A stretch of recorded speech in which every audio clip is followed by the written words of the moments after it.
kind of thirsty. Okay. I just said that. You never know. It's all nepotism in the world, you know?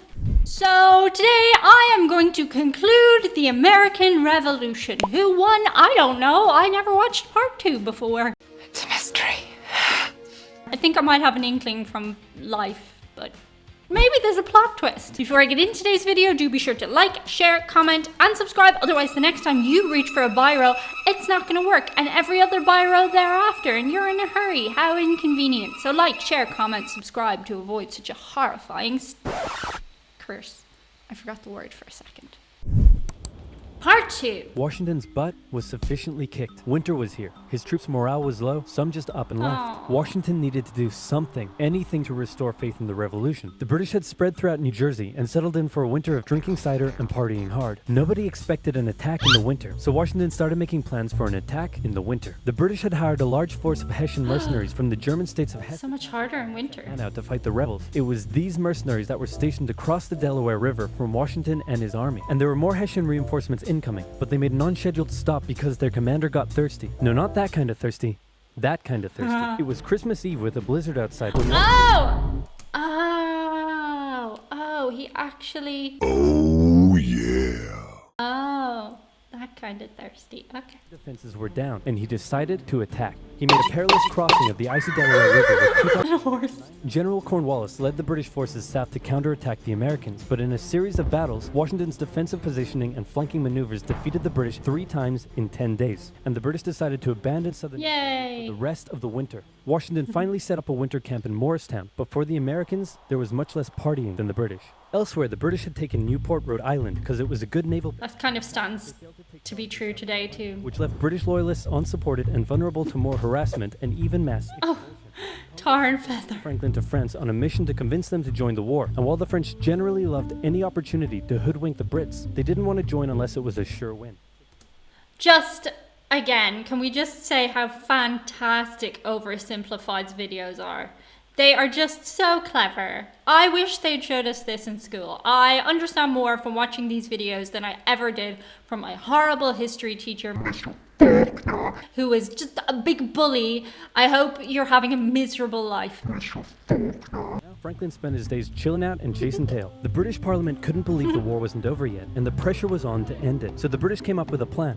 General Burgoyne in Montreal and General William Howe in New York would advance through the Hudson Valley and meet in the middle, splitting the colonies in two, and thus screwing over the American communication lines. Burgoyne went south, and after taking Fort Ticonderoga quite easily, he Hey, look, new flag. American resistance. So he sent Howe a dingle-dongle asking if he'd be showing up anytime soon. A dingle-dongle? Completely abandoned the plan and gone for all-out personal glory by capturing the American capital, Philadelphia.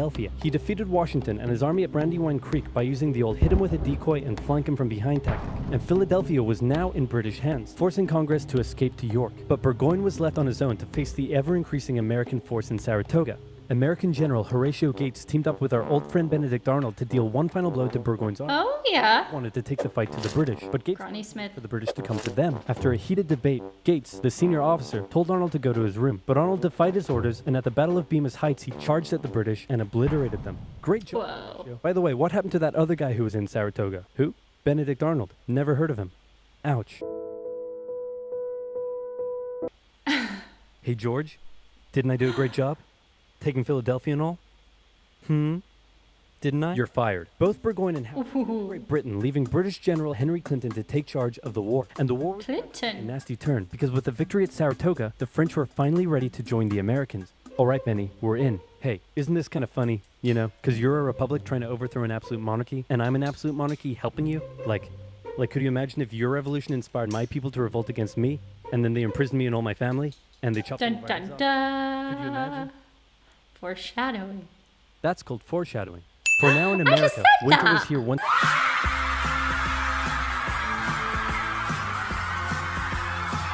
again, which meant yet more disease, more starvation, and even a little mutiny. After losing Philadelphia, Washington's job was again on the line. But suddenly, a Prussian guy with a very fancy name, hired by Benjamin Franklin, showed up out of nowhere and said, "Hey, I'm here to give your men a European military training. And train them he did. They learned how to shoot accurately, how to march in formation, where to poop and where not to, and strict punishments were handed out to any who didn't comply. Washington came out of the winter in 1778 a new and improved force, ready to take Philadelphia back from the British. In the Philly, end, baby. they didn't have to. With the French entry into the war, the British ordered General Clinton to evacuate Philadelphia and consolidate all of the British forces in New York. So Washington sent Benedict Arnold to reoccupy and secure the city as he pursued the British through New Jersey on land. Okay. I know this is probably a silly question, but is that Clinton any relation to... You never know. It's all nepotism in the world, yeah? Finding a good opportunity to attack at Monmouth Courthouse. The battle took place on a sweltering hot summer's day and is Oh, feels like that today. stroke as they did from battle. In the end, after some incompetent/borderline treason from Washington's second in command, it was a draw. And in this war, a draw is kind of a victory for the Americans. Next up, let's talk about this guy. This is John Paul Jones. John Paul Jones is handsome, Scottish, and absolutely insane. When the war broke out, everyone was like, how did the colonies expect to stand up to the might of the British Navy with their meager fleet of converted merchantmen? Yep, try telling that to John Paul Jones. This guy sailed to the British Isles, Never heard of him. ship off the coast of Ireland, and brought it back to France. Then he returned, attacking more ships, raiding towns, and evading capture the entire time. These are basically pirate tactics. But hey, if it works, it works. In one incident, he captured a British ship and returned to a Dutch port without an official ensign because his was lost during the battle. That's a big no-no and can have you arrested as a pirate. The Dutch helped him out by quickly creating a design based on Benjamin Franklin's description of what the American flag should look like, and they entered it That was it? as an official US flag. What they came up with looks pretty cool. The whole campaign probably played heavily on British morale and brought into question their ability to win the war. And fun fact, he was so cool that one of the towns he raided in 1778 gave him an official honorary pardon in 1999. Keep ripping in heaven, John Paul Jones. I bet he's descended from Vikings. Forces, though, the French entry into the war made up for. The French began with naval skirmishes in the English Channel, and they sent a large fleet to America, although it sustained a lot of damage in a storm off Rhode Island. The Americans were hoping for a bigger commitment from the French, so John Adams went to France to help Benjamin Franklin continue negotiations. Oh good, you're finally here. Check this out. Hey ladies, I'd like to fly you like a kite, cause you're electrifying. Isn't this great? Is this what you've been doing? Yeah, why? We were sent here on a diplomatic mission to secure military support from France, not to philander with the locals. Wait, no, ladies, come back. Worst wingman ever. But the Americans would get some more help. The Dutch provided aid, although they never formed an official alliance. More significantly, though, the Spanish, who had already been providing aid, officially joined the war in June 1779. They would provide support in the Midwest and the Gulf Coast, campaigns that heavily impacted the Native American tribes in those areas. Both sides actually enlisted the help of Native American tribes throughout the war, sometimes even pitting those tribes against each other. Oh. 1779, after a series of raids against the Americans by the Iroquois, Washington organized an expedition that burned down more than 40 villages, forcing the tribes to relocate to Canada for British protection. And another group that shouldn't go unmentioned were African Americans, both free and enslaved. They joined both sides of the war, hoping to gain their freedom. But afterwards, many were simply returned to slavery, particularly those who had fought for the Americans. Despite owning slaves himself, Jefferson had written a condemnation of slavery in the Declaration of Independence, but out of fear of offending the southern colonies, this was removed from the final draft. For the same reason, the American Army stopped enlisting African American men in 1775, a policy that Washington, a slave owner himself, supported. But they were forced to reverse the policy after the British promised freedom to any slaves who joined them. In general, you stood a better chance of gaining freedom if you fought for the British. However, even those that left with the British after the war suffered mistreatment and discrimination in their new lives outside of America. Damn. Our good friend Benedict Arnold is now in charge of Philadelphia. Having a good time? Sorry, I just have to quietly laugh to myself about the fact that they didn't make that all cartoony and funny. Like, it's not cartoony and funny, but like, they're talking about people over here dying over here, and like, that was such a serious thing. They had to like keep it serious. You know, admittedly, probably correct, but it's a funny juxtaposition. Down with and even marrying a member of the Philadelphia elite, the same elite that had partied down with the British when they controlled the city.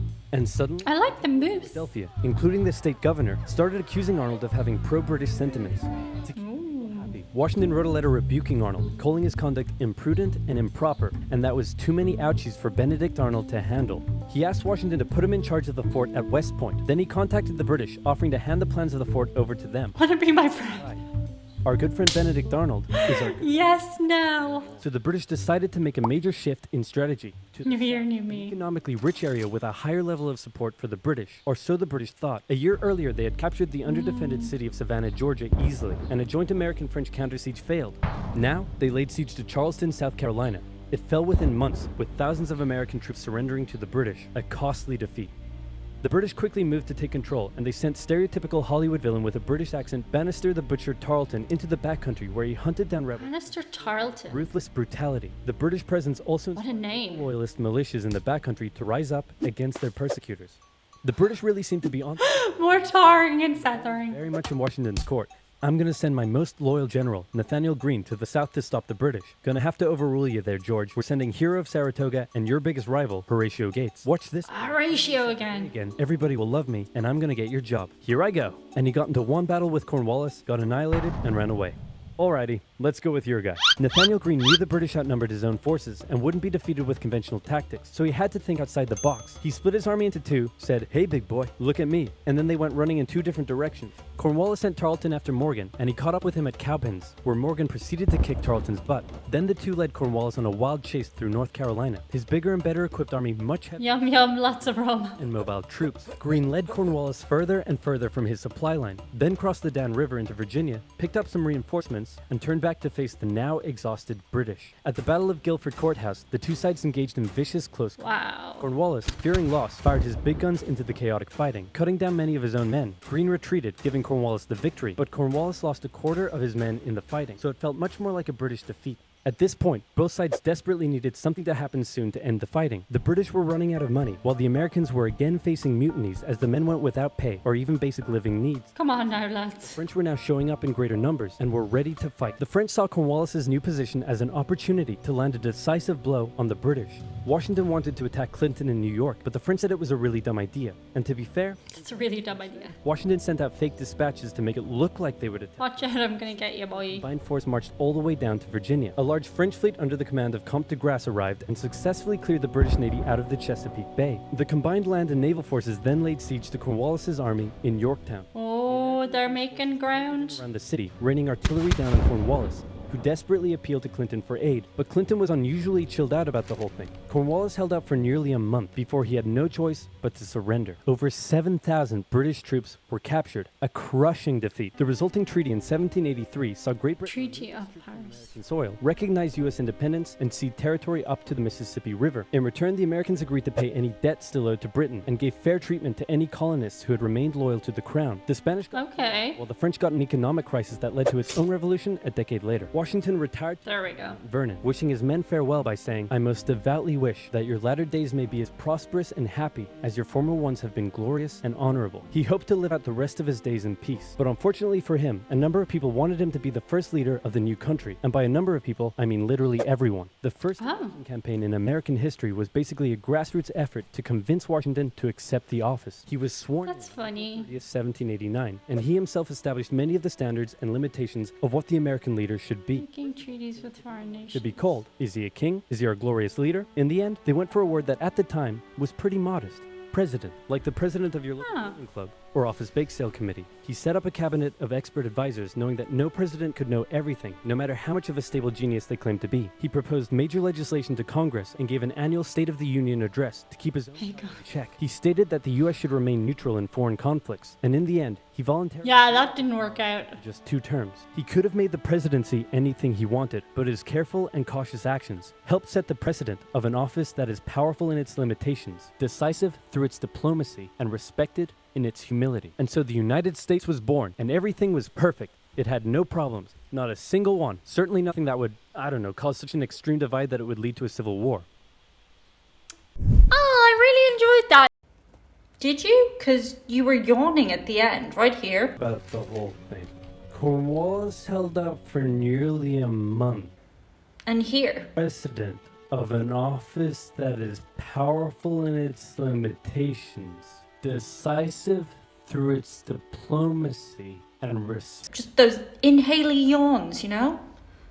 They do such a good job on that channel of making things easy to understand, and I've seen a couple of people in comments go, Like, of course it's not entirely accurate. It's a cartoon. It's a funny understanding of some factual things that happened. I stand by what I said. They should show these in schools, and then from there kids could learn the details and stuff. Definitely a good jumping off point. I hope maybe you guys learned something too. I know I learned a lot. There were a couple of names in there I had never heard of before. Today's shout out goes to mental health professionals, and it comes from Jason Moyer. He says you work tirelessly and deserve some credit. The unselfishness of countless counsellors, clinicians and therapists should be promoted in society, not stigmatized, says Jason. Most of us have a time in our life when we may need someone to talk to for help. Don't be afraid to ask for help if you need it. Thank you so much, Jason. That's it for today. See you guys on the other side. Bye.